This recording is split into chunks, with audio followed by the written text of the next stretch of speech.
Hi there and welcome back or welcome to The Labyrinth. I'm Anah. Thank you for joining me today.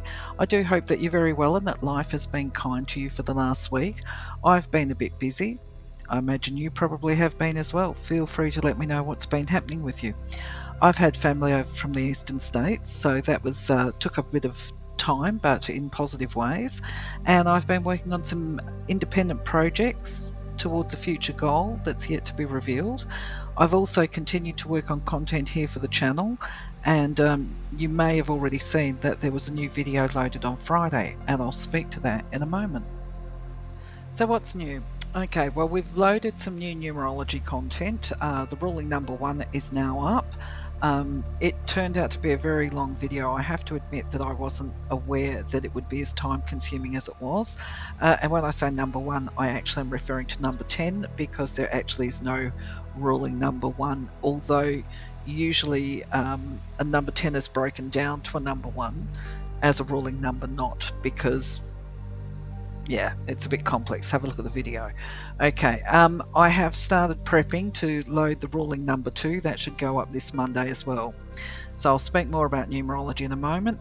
I'm also continuing to work, and I have completed some of the self-help content, but I'll speak to that when we go to the self-help slide. So when I say self-help, of course, I mean self-care. And so the plan is going forward that I'll load self-care content on a Friday, and that's the mainstream evidence-based stuff. It will usually be that anyway. I've got plans to put up other spiritual aura chakra type content. I haven't decided what day that will go up yet. Anyway, frankly, this new video that I've loaded on boundaries went for about 2 hours, and I do apologise, but as it was coming to a close, I realised what I'd been doing. I'd actually been working on this thing for about 12 hours all up, and trying to condense the information that I've got onto this video for you.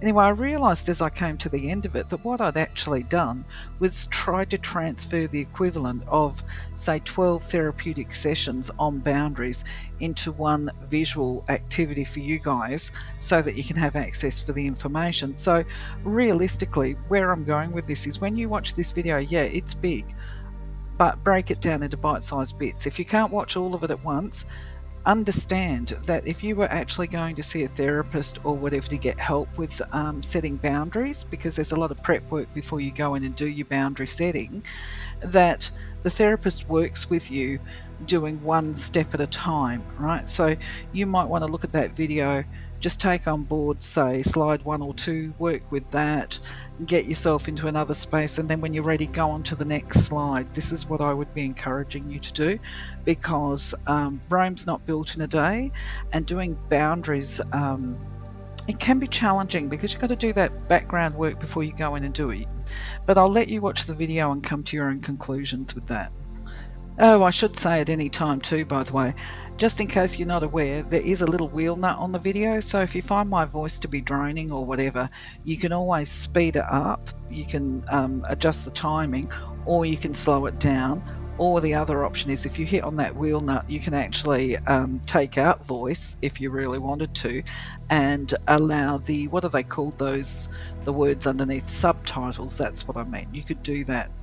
Anyway, other plans that I have for self-care and self-help strategy coming up include some videos and content on friendship circles to help you to identify. Sorry, I just had to pause that. There was a lot of noise happened all at once. Yes, anyway, so the plans include loading up another video on friendship circles. The idea of that is that by giving you this information, you will be better able to determine who are being friends, who isn't, what's their stuff, what's your stuff, what you should be carrying for yourself as emotional baggage, or when you're actually carrying other people's and at risk or compromising your health by carrying other people's baggage. So that video is coming up. I can't give you a date yet, but it will not be far away. And then another video that I plan to do is one that helps a person to discern who is trustworthy and who isn't, because trust is one of those things that Me too, me too. I'll put my hand up and say, yep, me too. I've trusted the wrong people. And when we trust the wrong people and overinvest in people that aren't trustworthy, well, then we end up feeling betrayed. And it's actually avoidable once we learn the art of healthy boundaries and discerning trust as well. So, anyway, those are two videos that will be coming up in the near future. So with this particular slide, the notes are a big giveaway, I hope. This slide, I'm actually not telling you something, I'm asking you something. I'm asking you, because we're still experimenting with our video designs and trying to find stuff that is actually enjoyable for you, the listener. So we're putting music on the videos at the moment. Today, for the video that was loaded, I have actually put chapters to the music in. So really what I'm asking you is, can you give us some feedback about the sort of music that you want up, what you like, what you enjoy, because this will help us to develop content that enhances your experience here over at the channel. Yeah, just give us some feedback, please. Love to know. So I've actually been enjoying the numerology content. If you can't tell, that's what that image relates to, because I find it interesting to go back and revisit the stuff to start with, and then because I'm creating content for you guys, for the people, the listeners and viewers and that kind of thing, I try to put a little bit more effort into it and find living examples that are relatable for you. And by that I mean I try and find, with this video, for master, not for master numbers, for ruling number one, I actually went and did a whole heap of Googling to try and find interesting people that would have a ruling number one. Now this stuff is not easy to find, by the way, because you end up doing a whole heap of research, finding interesting people and then writing down their birth numbers, because there were a number of people I would have thought were a number one based on certain things, but when I explored their birth numbers, they weren't, is where I'm going.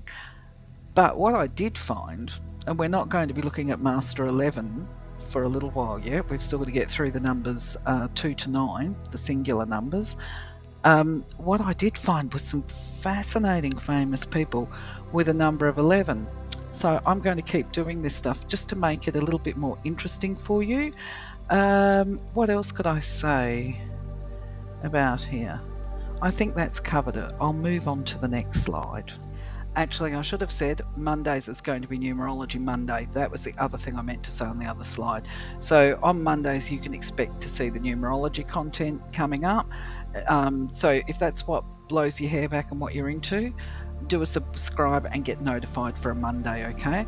Now, in regard to the social media platforms, there's not really a lot to add because I actually just really haven't been doing anything with it. I've been a little bit overwhelmed with my other tasks that I've set for myself, not to mention family responsibility, and all I can really say to that is, well, life happens. Sometimes it happens. There is one realisation that I've had though, and I'm going to have to get onto it pretty quickly, is on my website when I did the changeover, I forgot to set up the SEOs on it. So I will have to take care of that soon. Nothing new in regard to technology. There's been no major miracles happen over the last week that has improved the quality of internet speed here in Australia. It still remains a thorn in my side, or a pain in my backside. It's not completely true. I have actually had some fun experiences in playing with technology, trying to improve the user experience for you. I did realise that it's been so long since I did public speaking before starting to do these videos that I'm struggling a bit with it, and it might be a bit of a nightmare for you. So I was actually looking at some options to improve the experience through the AI stuff, voice generations, and suffice to say, I didn't actually like very much what I saw. So it's not something that I will be using at this point in time in the future, certainly not the AI voice generations. Okay, so the other big news, I guess, not big news as in yay, cheer squad, just a techno success, for want of a better word, is that the matter of my dear colleague who resides in Italy, she is continuing to audit the content that I've already put up on the channel, and identifying where it's got flaws. So she's reviewing and reformatting it all, and those uploads that have got, what do we call it?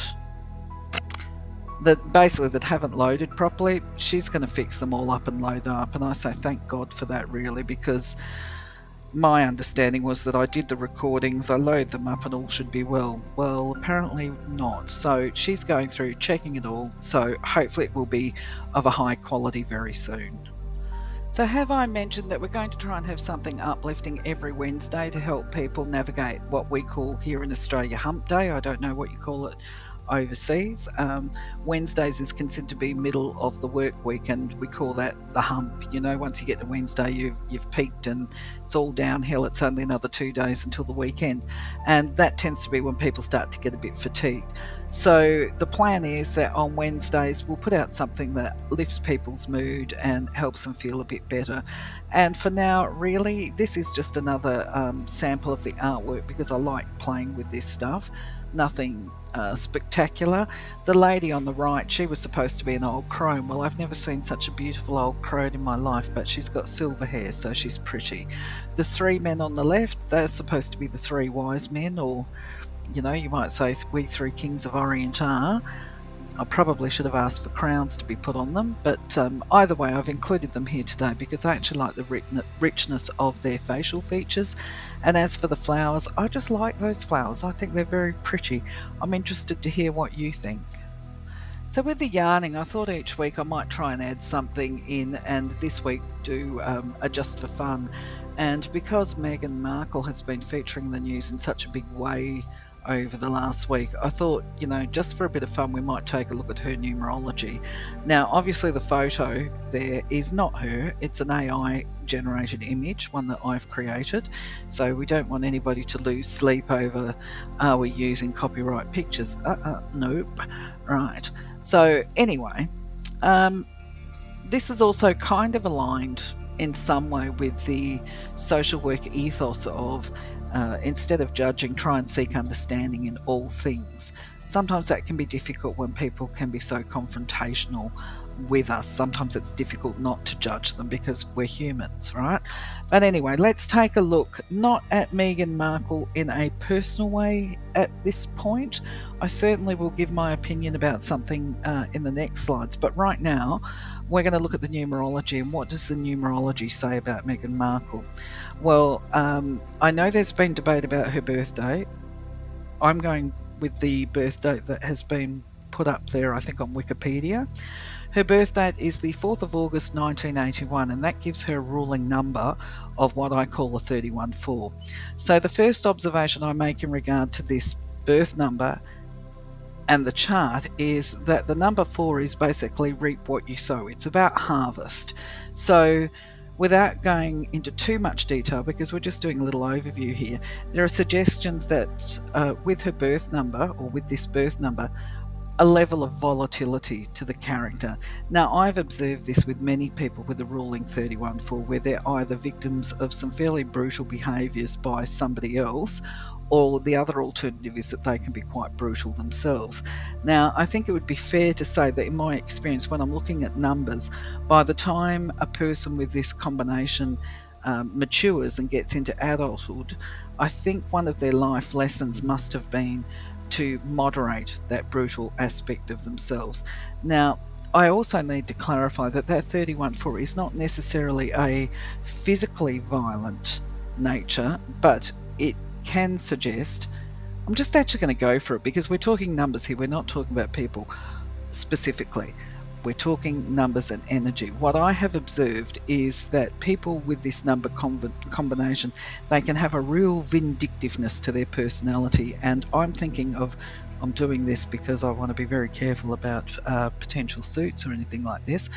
I am thinking of a specific woman as I say this. This woman that I knew in the past, she was not a person to be crossed. If you crossed her, she would get you back. And she is a really good example of the 31-4s that I've met. Basically, I recall her telling me about how she was upset at one of her work colleagues because of something that occurred in the workplace. I'm not going to give all the details because it would identify her. I will say that she actually was a prison warden. And what she had said to me was she made sure that the person, the offender, if you like, that person received karma at her will, if you like. She made sure that the man received some physical beatings from a couple of the prisoners, and she also made sure that he lost his job. So, where I'm going with this is it's kind of like, they may feel, the 31-4 might feel hurt.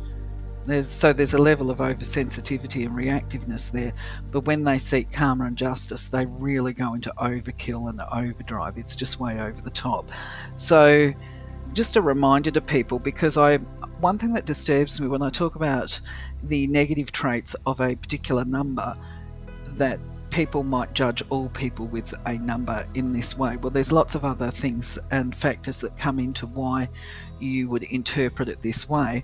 And the other thing is too, we're talking about the negative qualities of the 31-4 here, because there are positive qualities. So as with anything, you're talking about the unaware, unevolved, perhaps is the best way of describing it, but they do also have a really loving side. But I'm going to go into the actual life path of a 31-4, because I've done up a document book preparation over years, right?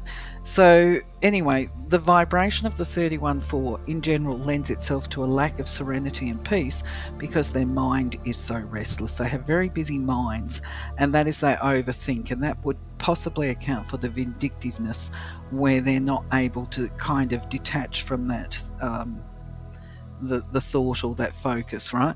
So from a life path perspective, they're encouraged to learn to master and direct their thoughts into positive pursuits. The 31-4 is also extremely competitive, and that competitiveness that they have tends to create hostility from others. So one of their life lessons, of course, is to moderate that competitiveness, that desire to be the best or the winner or whatever, is to, just, that's probably where she came into conflict actually with the royal family, wanting to be number one. Well, she doesn't have to be the winner of that race. She was never going to be the winner of that race. Sorry, we just spoke about Meghan there. That's supposition, based on allegations, just checking myself. Okay, going back to this. The other life lesson for a 31-4 is to learn to cooperate with others, but most especially with themselves, because there must be this internal conflict going on all the time. As mentioned before, they've got to learn to control and direct their power, because they can be powerful people. They have tendencies. So when we're talking about personality traits, dramatic is right up there. They definitely are.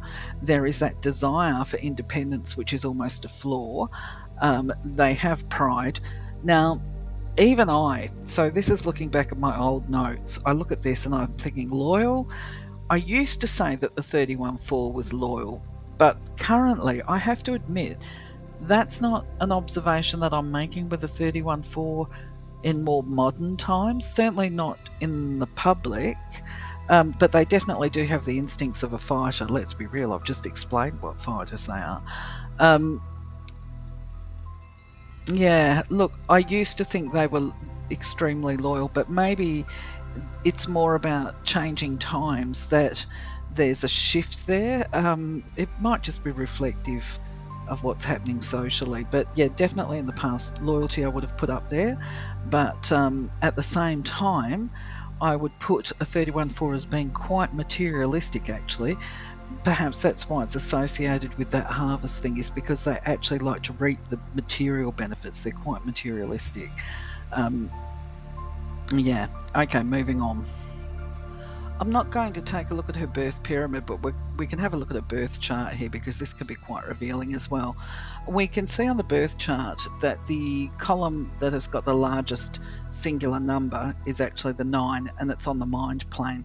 And for that to occur, it kind of speaks of a level of tunnel vision,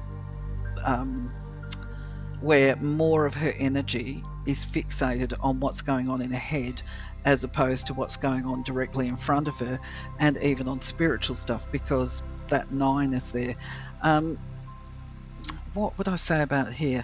In some instances, I would say that a person who's got a 9 there is at risk of being off with the fairies, or at least perceived to be that way.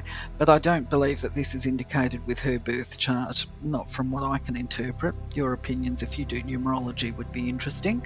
I suspect that we're looking more at what is referred to as a tunnel type vision. She's so focused on her goals that she just can't see what's happening on the peripherals.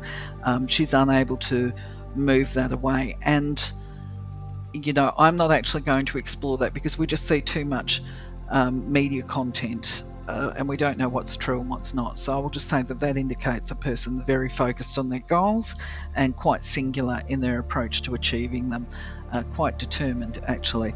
The next strongest plane for her is actually the spiritual plane, and she does have potential there to activate her gifts. And the 7 tends to be associated with an appreciation of culture and a desire to develop their spiritual understanding through, I guess, observing people actually is a big part of it. It's also associated with energy healing. And I understand or believe that she has said that she's a Reiki something. I hope she's not saying she's a Reiki teacher. I think she might be saying that she's a Reiki practitioner or a Reiki healer, I'm not sure. But that is suggested there and reflected in her numbers. I do remember a time, and I'm just going to share this with you, that I remember a time when I thought that people, this is before I studied numbers, that if they had a ruling 7, that they were somehow more spiritual than the rest of us. Now, I've got to say, this is not true. It's possibly that they start asking questions and trying to get an understanding of the metaphysical and the occult before the rest of us. They just have that natural interest, but it doesn't mean that they necessarily go ahead and activate it, or that they can actually access their gifts any quicker than anybody else. The other observation I've made is people with a ruling 7 actually do love to travel overseas a lot if they can afford to. Now, okay, what else have I put here? Oh yes, okay, so while she's got that 7 there and that potential, she's also got the 2 8s there. Now, 8s are considered to be a power number and a number for manifestation and infinite options or opportunities, if you like. So if she chose to live upright and access those gifts, she would be quite a power and force to be reckoned with. Somebody probably told her this at some point in time, I would imagine. But I would say in this instance it represents what she is capable of should she choose to use her gifts for the greater good. I have an opinion that I'll refer to in the next slide, but I might come into it a little bit here. There will be people that will state, based on what I'm seeing in her charts, that there is no doubt that Meghan is very spiritual, but I call BS. I believe that's not true. I'll explain it in the next slide. However, it is why I have been watching her very public personal life playing out in the public setting, because I'm just waiting to see what happens.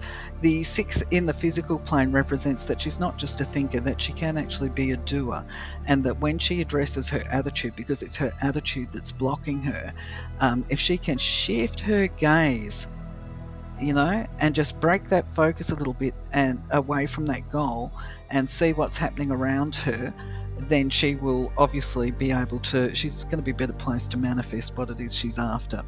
Now, the arrow in the birth chart, this is quite interesting. That is the arrow of the inquirer, and that says that she's got an inquisitive mind. Many scientists have been born with this arrow, so in many ways it speaks of research, but that alone is not the answer. She is the kind of person, you can't tell her something. She's got to. This is in her birth chart. She cannot be told. She has to do it her way. She's got to carry out her own investigations and develop her own understandings, because she has to. She has to know. I don't think I can even explain it myself. But bearing that in mind, that arrow itself kind of says, do we really believe that she didn't know who Prince Harry was before she got with him? That sort of is a total contrast to the mind of the inquirer. I would be expecting that if there was a truth to that, she would have done her research very quickly, because she would have had to. It's part of her. So now I'm going to give you my opinion piece on potentially people turning around and telling me that Meghan is some kind of spiritual guru and she's so nice and all of that stuff. And I'm going to tell you a little story because I'm not much of a royal family follower. I certainly wasn't. I became interested in Meghan Markle when I happened to be changing channels with the remote. And it was at a time when she and Harry were actually in Africa and Archie was a baby at the time. I'm sure that must have been the show, okay? Or it was the same show that I was watching. I didn't actually watch a lot of it, just to be clear, but what I saw was enough to grab my attention. And what I saw was Harry being absolutely in love with the baby. I saw Meghan complaining that nobody asked her how she was feeling. And I'm pretty sure it was the same program that flicked to her in her study at home, and there were crystals all around her desk. Now, if I recall correctly, there was a great big purple amethyst geode. Maybe there was a big Himalayan salt lamp, something like this. Now, if you're a skeptic and you're not into this stuff, this is like a screaming flag statement to those of us that work with energy or work in the fields, metaphysical fields. So straight away, my radar was up and I wanted to know more about this person and get a measure of them, because, straight away you'd say to yourself, oh my God, really? What a spiritual energy worker in the royal family. A psychic, no less? Really? Surely. Oh my God, this is going to be interesting. So I was a little bit excited at the time. Anyway, my enchantment didn't last very long because I was able to twig very quickly that she was either a fraud or she was a novice, right? She was new to energy work. Now, so the questions from you guys would be, well, how and why? Well, first of all, because actually her ignorance, to be honest, the fact that she would willingly complain about her lot within the royal family, most people would have been grateful for that. If they've got any concept or of energy and spiritual awareness, they would see that as a major blessing. Somebody like myself who I believe is legitimately spiritual, and most of the people that I know, in fact, all of them that I know that are the genuine article, would have been extremely grateful and humble about that. They would not have been complaining about it. So there was a level of self-awareness in regard to her complaining, not only in gratitude, I meant in gratitude as one word, her lack of gratitude about the blessings that she'd received. And then there is a lack of self-awareness where she will complain about this blessing to a world of people across the globe, where most of the world is now struggling to find the money to feed their children and to keep a roof over their head. And you've got this woman who literally has the greatest privileges on the planet, and she's going to complain to them about her lot. It's very, very distasteful, very insensitive. It just very distasteful, and certainly not enlightened would be my best description. There is no enlightenment with that kind of conduct. So then my next thing was to actually pay attention to seeing her and watching her talk when she came up. And of course, in the media, they talk about it as being a word salad, that she's continually regurgitating the same words and the same themes, which is all about empowerment. Now, of course, I'm a social worker, hugely into empowering people. And all I can see is the levels of the words, or it's a little late in the night for me, so I'm struggling a bit with the words now. All I can see is what is that word? Something or other, incongruence between her words and her actions. So she's speaking of empowerment and how dedicated and committed she is and what she's going to do, and it's the same vomitous material all the time, and yet there is no actions applied to those words. So that is all talk, no action. It's fake. If she is repeating the same story all the time, it is fake, it's false. It's a lack of integrity. So from my perspective as somebody who is in, well, actually the spiritual industry, you may as well say, and a qualified social worker, to me, it's just like I smell a rat straight away. I just smell it, right?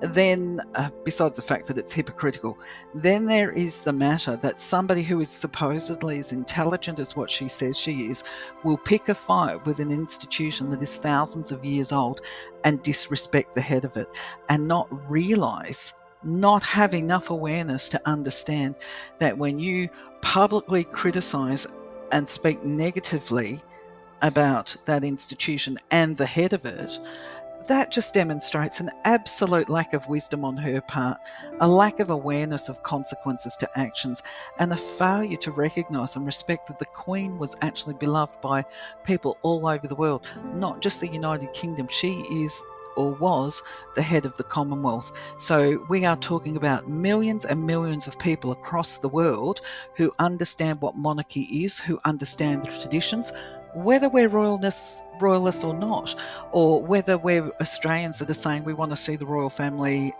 or Australia secede from the Commonwealth. Even if they say that, the bottom line is those people still understand the tradition of monarchy. And so then to see her speaking out loudly, and you may as well say proudly, in such a way about the royal family, it just was like a proclamation to the world. I'm so ignorant and I know best. So if we're being kind about this, these statements that she's making, they just demonstrate pure ignorance on her part. Now, if we're being unkind about it, we can say that it's pure fabrication. I'm not going to pass a judgment on what it might be. I'm just going to say that it's a really big problem for me as far as giving her any credibility.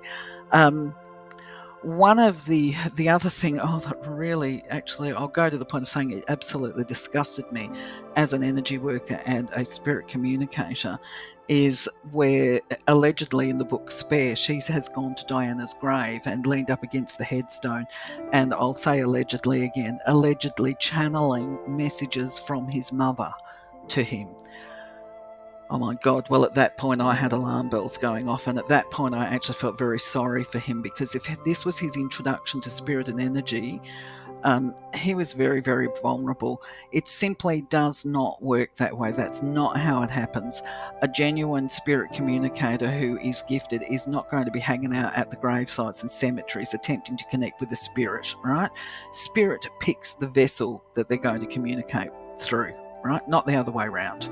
And that doesn't mean to say that another spirit that might be present at the cemetery isn't going to sort of see her carrying on and think like, have a chat to his little spooky mate, bit like Casper, want to play a game, let's play her.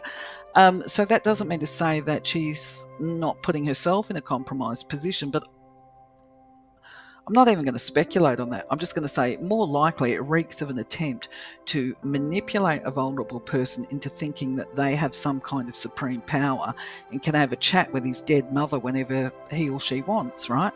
So I can only reiterate, it does not work that way. That is not how spirit communication happens. And the fact that he and she have suggested, I believe, I'm not sure, that they have contact with Diana regularly, and that she approves of what they're doing, their efforts, to me that speaks of absolute delusions and manipulations, or both. The Queen was wise, and so is King Charles. They both know that the only response that they can make to this kind of behaviour is actually no response, because if they respond at all, they will feed the rumours, they will feed this, it's almost like a scavenger fest in the media, the way they approach it. But anyway, the King and Queen knew this is what will happen. So the best response is no response. The best response, we have a saying in Australia, I'm not sure if it's still popular, it might be an old timers one, but it was a saying that was, when somebody has done the wrong thing, you would turn around and say, just give them enough rope and then sit back and watch them hang themselves, right? So that's kind of like, you don't need to do anything. They're going to cook their own goose. Justice will be served on a platter through their own actions. And this is exactly what we're actually seeing happening right now. They are losing their influence, and the more noise that they make, and the more they try to seek people's approval, the more they demonstrate to the world what imposters they are. Now, do I blame Harry? I'm not sure that I do. I recognise that he is responsible for the choices he makes, but he's also incredibly vulnerable to her. He will, at some point in time, have his own awakening, and I believe that he will recognise that he's been scammed. To be clear, I just want to state these are my opinions under my fundamental freedom of speech rights. I'm not saying anybody should go and take actions. In fact, I would caution people against that. I would say, yes, expose her as a fraud. She is giving psychics, energy workers, and Reiki practitioners a really bad name, that is for sure. I did forget to mention, what is it? Oh, yeah, okay. The really big giveaway that she is not what she says that she is that Harry is completely and utterly dependent on her. She has managed to control him and split him from his family. Now, I'm not saying that he didn't go through with this willingly, but he wouldn't have done it on his own, I don't believe. But my understanding is whether he went there willingly or not, the fostering of dependence is actually a breach of one of the spiritual laws, as I understand it. I'm open to hearing your comments if you have any understanding of this kind of thing. I believe it'll bring future life karma for her. But anyway, moving on. Speaking of the spiritual laws, I've got some more information. So last week we touched on the 105 spiritual laws. I made mention of them. I can't remember in what context now. But I did say that I want to table some of this content for discussion on the channel. So I've actually decided that I'm going to make this one of the priority things that I work on, because I've had a request, obviously. And it's like, yeah, I like to fulfill those requests. So if the 105 spiritual laws are something that you want to know more about, then once again, don't forget to like and subscribe to the channel. Click the bell to get notified so that you see it when it comes up. But I'll definitely be working on it in the very near future. So, my friends, that's it for today. That finishes all that I can share with you tonight. It's night time where I am. So wherever you are, take care, be well, speak to you soon. Let me know your thoughts about the numerology if you want to see that happening again. If there's somebody you specifically want me to talk to in the Just for Fun section, well, when I say talk to, if you want me to do a numerology on anybody specifically, just put their name down below and we'll have a bit of a play. All right. In the meantime, until next time, over and out, my friends. Stay blessed. Bye-bye.